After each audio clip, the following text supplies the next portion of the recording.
后来，这个6月初6罢韩的投票，高雄市长韩国瑜录影片，呼吁支持者莫去投票。所来民政局长嘛透过通讯的软体，请里长莫去投票，但是一定爱去监票，互徛出来的人有压力。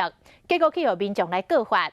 高雄地检署讲已经分案来侦查，要查看这位民政局长是毋是有妨害罢免投票。高雄市政府嘛来做出着回应，讲相关的作为拢依法行政，欢迎大家来检验，嘛希望这个事件唔通将做政治操作的工具。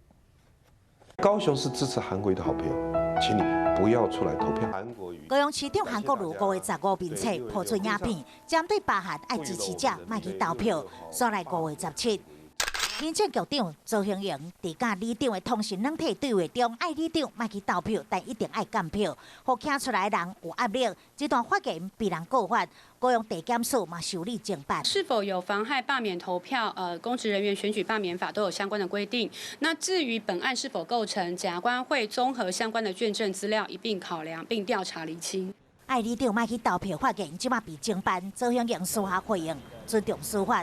高雄市新闻局长狄兆新表示，对着地检署的高效率唔敢相信，嘛表明市府相关作为拢是依法行政，嘛希望这事件莫假做被利用操作工具。欢迎市长韩国瑜公开发声，也有民政局长周兴盈爱听函的莫去投票。律师表示，伫法律的规范下，确实无妥当。